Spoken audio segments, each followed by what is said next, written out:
Good morning, good afternoon, good evening, not much good depending on your location. Please join in the struggle to liberate our people from the contraption. Like and share videos. Nuro luayo, na nuro luayo. Nuro luayo, na nuro luayo. Ọ dịghị mgbe ike mmadụ ga-akarị ike Chukwu. Ọ dịghị mgbe ike Naịjirịa ga-akarị ike Biafra. Nna nuro, onye kere ụwa nuro luayo. Nna nuro, Olisa bi n'igwe nuro akwayo. Now, the news updates. Now, there is this important information that I want to share with you. And as I said before, I'm sharing this information not because I want you to be scared of anything, but it's important you know what is going on. Now, it is no longer news that in Enugu State, Ehamofu in Eastwards on local government area has been under siege. Okay, we know this is not a news. So if someone is telling you about these issues on local government area, it's nothing like a news. Okay, but I want you to think. Maybe you are a Muslim, you go to mosque, or you are a Christian, you used to go to church. I want you to think where 500 people gathered. I want you to think the kind of population over there. And the reason why I want you to think like that is because about 500 terrorists, according to information, have entered Enugu North. So this place is close to, they call it Enugu Ezike in Igweze North local government area. Igweze North local government area. Now, I am saying this because if they have vigilantes so that they will pay attention, okay? I'm not saying it because I want the security operatives to do anything, because security operative knows what is going on. This information is not for them. If they really want to do anything, they should start with issues, or even as I speak to you now. A lot of camps of the terrorists are in issues on local government area as I speak to you now. So if they want to do anything, they should just go to Ehamofu, issues on local government and bordering communities close to Ehamofu. Terrorists have a safe haven there. So if they want to do anything, they should go and start there. But I'm talking to vigilantes and people in this area. See, there is tension in Benue State. They are still terrorizing in Benue, right? But a lot of them that are being pushed from Benue State, they want to reside in Enugu right now and start attacking in Enugu. And most of these people, if you see them, they will always camouflage that they come to your area just to do the normal picking, the normal things. You know, they will be monitoring the whole environment. Before, you will see only two people leading cows. But now, I want to tell you this, just for your security, information. In this area, anytime you will see like cows, you will see like 5 to 6 people leading the cattle. Note that they are not supposed to be 6, 10 people just trying to follow cows. Before, we used to have maximum of 30 people leading the cattle. But now, they said they are attaching themselves to people who are, following cattle. These are security, very important security informations. But, the people are helpless. Because the security operatives, according to T.Y. Danjuma, said that they are colluding with the armed bandits to carry out ethnic cleansing. These people came directly from Benue State. There were some persons from Kogi State that time that wanted to enter Enugu. Those people were caught. We got the information as well. What is in Enugu State that all these terrorists are just jumping in? Or is Enugu State people or the state government trying to make Enugu State is safe haven for these terrorists? Anyway, when all these things started before, I want to let you know that most of the politicians in Igbo land, they love money more than their people. And I'm going to tell you with fact. Now, pay attention to what David Umahi said before about this cattle route in the southeast. David Umahi said the reason why Nnamdi Kanu formed ESN was because of all these things, even though they don't support ESN, but it is the right time because there is no cattle route in the southeast, and these people used to come with their cattle, trespassing people's land, doing all sorts of things.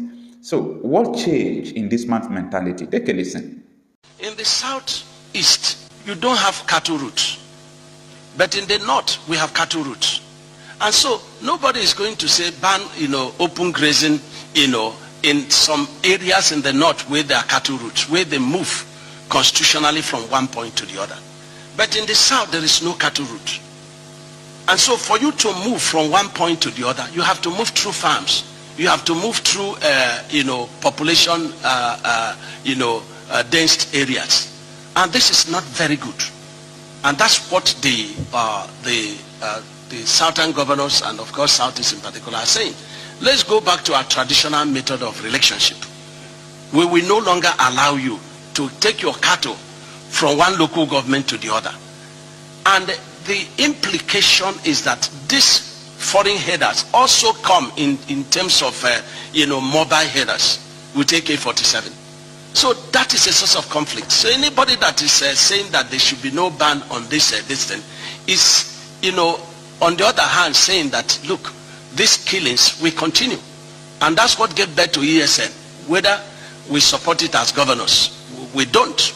But the people tend to support it because of the foreign headers that pretend that they are raiding cattle and then they are killing. And in my own village, a white man was kidnapped in my village that's doing construction, by these foreign headers. And we've encouraged the federal government, let's treat this, cattle raiding as a business. Take money from the federation account and develop ranches where they are designated ranches, especially in the north. And the northern governors are willing, but it's being frustrated. Now, let's face the facts. This is Dave Umahi, former governor of Ebonyi State. Now, can this man make the same statement he made before? Absolutely not. He can't, because he is now in the federal government, in the executive council, and if he should make this statement, he will not make it openly. Because he is now seeing the money, the power that is attached to where he is.